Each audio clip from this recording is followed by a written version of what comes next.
Hello friends. Good morning. How are you? कैसे हैं आप लोग? उम्मीद करता हूं कि आप लोग अच्छे होंगे और स्वस्थ होंगे, मन लगाकर पढ़ाई कर रहे होंगे। तो फ्रेंड्स जो है आज इस वीडियो में मैं आप लोगों के लिए पीटी पॉइंट ऑफ व्यू से करंट अफेयर्स डिस्कस करने जा रहा हूं। और ये क्विक रिव्यू रहेगा पॉइंट करंट अफेयर्स का। सो चलिए शुरू करते हैं। और आप लोग जो है कमेंट में बताइए कि आप लोगों को जो है इंफॉर्मेशन कैसी लग रही है और कैसे आप लोग एग्जाम्स के प्रिपरेशन में ये वीडियो हेल्प करने जा रहा है। आप लोग को कोई भी कंसेप्ट जो है समझ में नहीं आया आप बता सकते हैं, हम उसको जो है एक्सप्लेन करेंगे। आप लोग हमसे जुड़िए, कमेंट में जो है बातें कीजिए, ठीक है।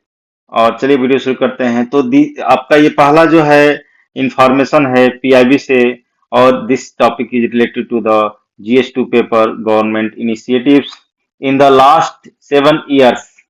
Railway Protection Force, that is RPF, has rescued 84,119 children under the operation called नन्हे फरिश्ते। तो ये नन्हे फरिश्ते जो है 2018 में जो है स्टार्ट हुआ था आरपीएफ के द्वारा। आप लोगों ने देखा होगा हर इंडियन रेलवे स्टेशन पर जो है आरपीएफ का जो है स्टेशन होता है, वहां पर ऑफिस होता है। और जो है आरपीएफ पूरे आपको रेलवे के अंदर प्रोटेक्शन प्रोवाइड करती है, चाहे वो कोई भी कोच हो। तो इस आरपीएफ ने एक मुहिम स्टार्ट किया था 2018 में जिसका नाम था नन्हे फरिश्ते। इसका मतलब था little angels. It is an operation dedicated to rescuing children in need of care and protection across various Indian railway zones. ठीक है, तो ये बच्चों के सुरक्षा, प्रोटेक्शन और केयर के लिए डेडिकेटेड जो है प्रोटेक्ट ये ऑपरेशन है नन्हे फरिश्ते। ठीक है, Nanhe Farishte is more than just an operation. ठीक है, ये ऑपरेशन से कहीं बढ़कर है। It is a lifeline for thousands of children who find themselves in precarious situations. ठीक है, तो अब 2018 से लेके 2024 तक ये जो है आरपीएफ ने करीब करीब 84,119 चिल्ड्रन का रेस्क्यू किया है, उनको सही सुरक्षा दिया है, केयर किया है। तो नेक्स्ट हमारा पॉइंट है government initiative on the published on the Indian Express page number 1, a vaccine for every child. So government is planning to launch a website that is UWIN, and it is dedicated to childhood vaccinations management portal.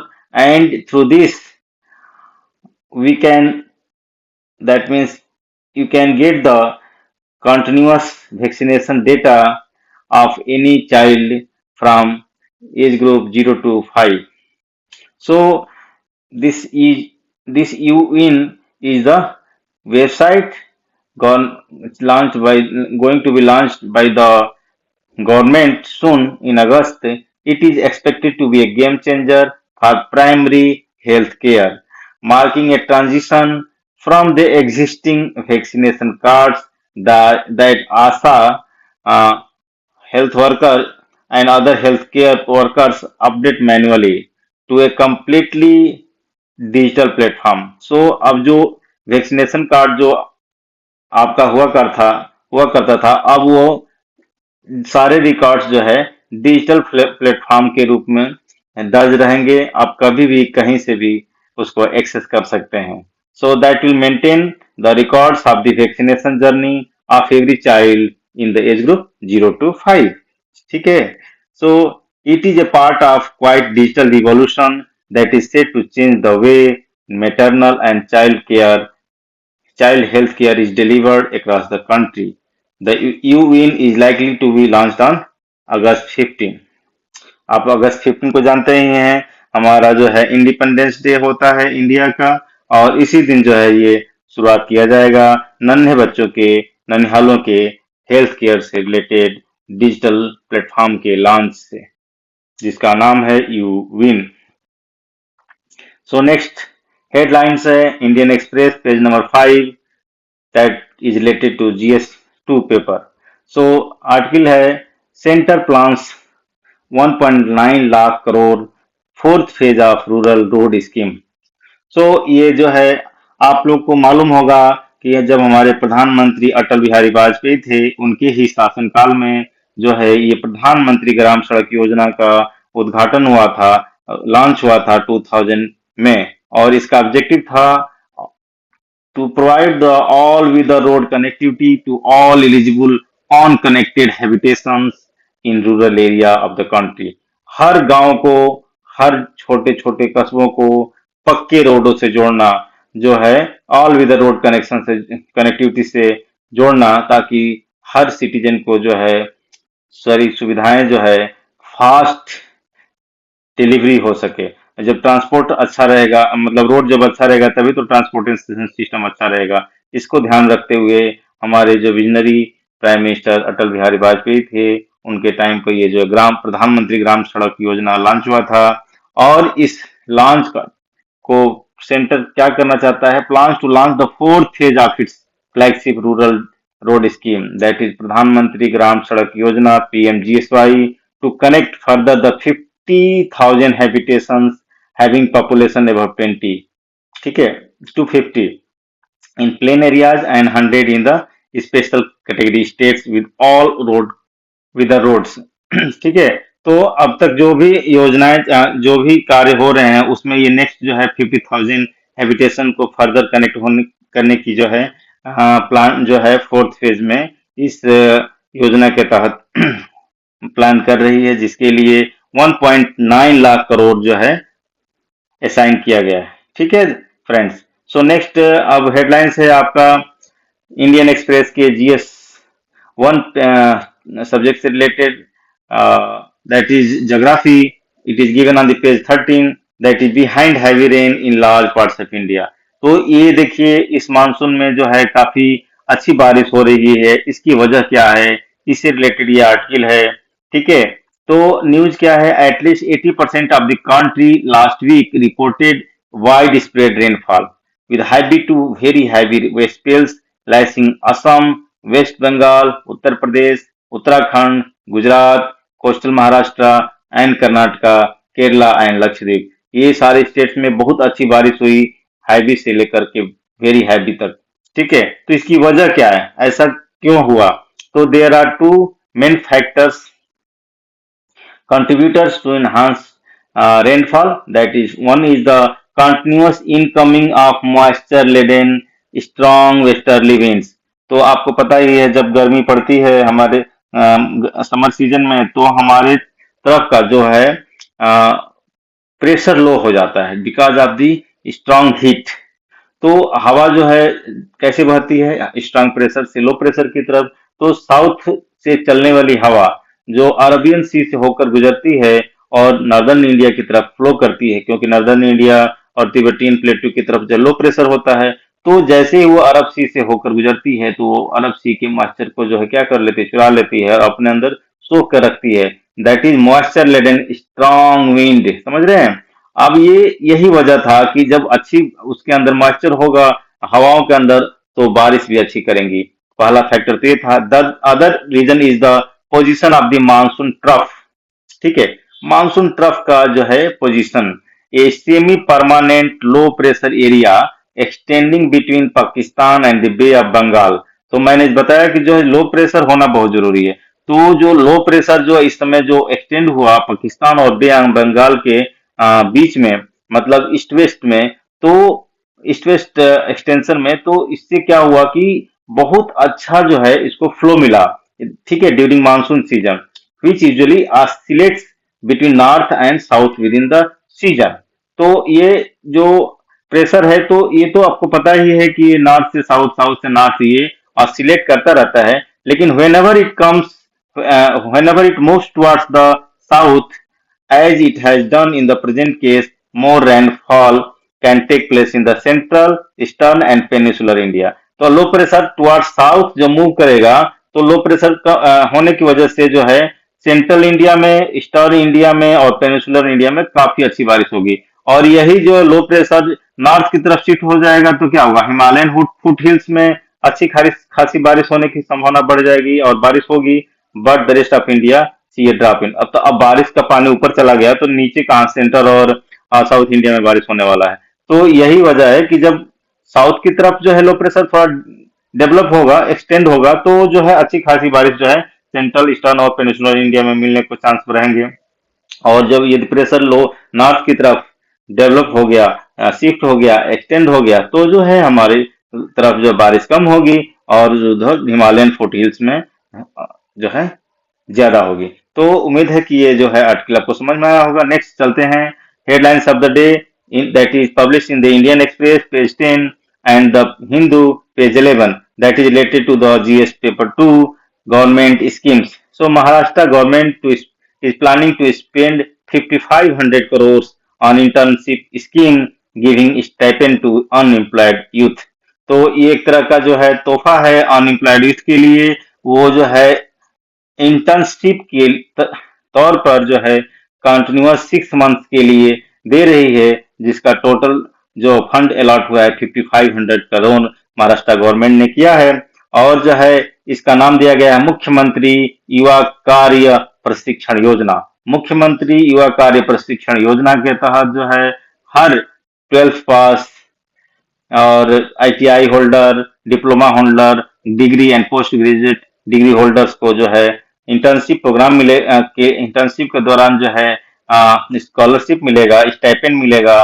और उसको उसका जो है 6,000 जो है 12th पास के लिए रहेगा, 8,000 जो है आईटीआई होल्डर और डिप्लोमा होल्डर के लिए रहेगा। जो ग्रेजुएट और पोस्ट ग्रेजुएट है उनके लिए 10,000 रहेगा और इसका ड्यूरेशन 6 मंथ के लिए ही होगा। तो इससे जो है जो युवा है, अनएम्प्लॉयड यूथ है, उनको थोड़ा सा जो है मोटिवेशन मिलेगा और उनको सीखने को भी मिलेगा। ठीक है, तो अच्छा स्कीम है, महाराष्ट्र गवर्नमेंट का अच्छा इनिशिएटिव है।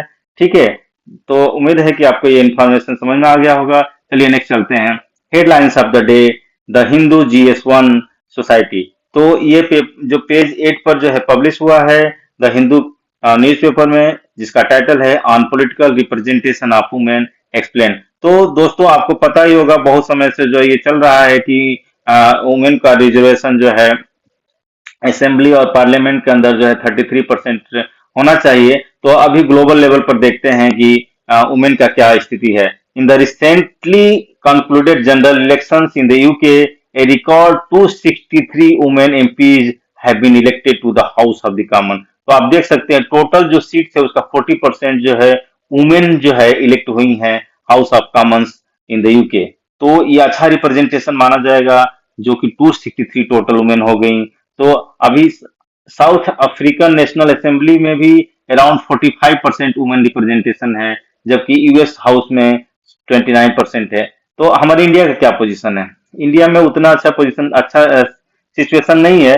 देखते हैं the important method used across the world to ensure higher representation of women are. ऐसे कैसे हुआ कि जो है वुमेन का अच्छा खासा रिप्रेजेंटेशन जो है इस डेवलप्ड कंट्री के अंदर मिला, यूके में, यूएस में। तो देखते हैं। देखिए डेवलप कंट्री सिर्फ यूएस और यूके ही है इस केस में, साउथ अफ्रीकन कंट्री नहीं है, तो आप उसको अदरवाइज मत लीजिएगा। ठीक है, अब देखिए इंपॉर्टेंट मेथड क्या क्या है। Voluntarily legislated compulsory quota. तो एक जो है कोटा बना दिया गया, भाई इतना परसेंट कंपल्सरी जो है रिजर्वेशन जो है वुमेन कैंडिडेट को रहेगा पॉलिटिकल पार्टीज में। उसका फायदा हुआ quota in parliament through reservation of seats, और ये within the political parties, और दूसरा जो है through the reservation of seats.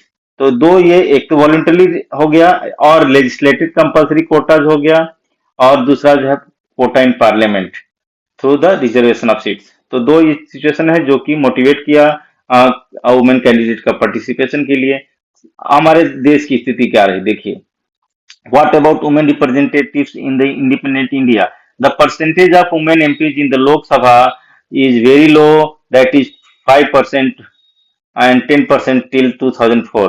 यही रहा 5 से 10% के बीच तक में रहा 2004 में। उसके बाद ये मार्जिनली राइज होकर 12% हुआ 2014 में। आफ्टर उसके बाद जो है हमारी जो बीजेपी की गवर्नमेंट आ गई, और उसके बाद जो है रिप्रेजेंटेशन बढ़कर 14% हो गया in the 18th Lok Sabha, that is the present Lok Sabha. ठीक है, the representation in state legislative assembly is even poor. ठीक है, बहुत बुरा हाल है स्टेट के लेजिस्लेटिव असेंबली में वुमन रिप्रेजेंटेशन का सिचुएशन बहुत खराब है। और वो जो है with national average being around 9%। ठीक है। So, as on April 2024, India ranks 143 in the list of countries in the monthly ranking of women in national parliaments published by the Inter-Parliamentary Union, a global organization for national parliaments. तो इन्होंने किसने ये publish किया है? Inter parliamentary union IPU, ये data publish किया है जो कि बताता है इसका टाइटल है monthly ranking of women in national parliament. और इस रैंक सर्वे के हिसाब से इंडिया का जो है 143 पोजीशन है। ठीक है। अब तो क्या स्टेप्स लिया गया है इस रिप्रेजेंटेशन को इंडिया के अंदर बेहतर करने के लिए? तो 73rd एंड 74th जो अमेंडमेंट ऑफ द कॉन्स्टिट्यूशन हुआ 1992 और 1993 में, उसमें जो है ये बात की provided for 1/3 reservation for women in panchayat and municipality. तो जो है म्यूनिसिपालिटी और पंचायत में 1/3 रिजर्वेशन की बात की गई through the 73rd and 74th amendment of the constitution that was done in the 1992 and 1993 respectively. और पार्लियामेंट में क्या सिचुएशन किया गया अच्छा करने के लिए? Parliament through the 106th constitutional amendment in September 2023 provided for 1/3 reservation of seats for women in the Lok Sabha and state legislative assembly।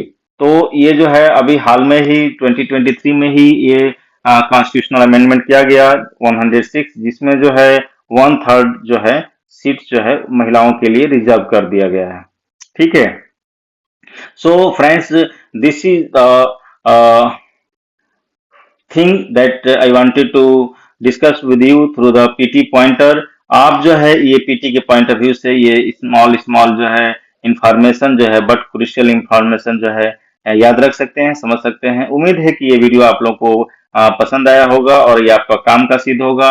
Friends, आप वीडियो को लाइक कर दीजिए और अपने दोस्तों में भी शेयर कर दीजिए। और अभी तक आपने हीरक आईएएस चैनल को सब्सक्राइब नहीं किया है, फॉलो नहीं किया है, तो अभी कर दीजिए।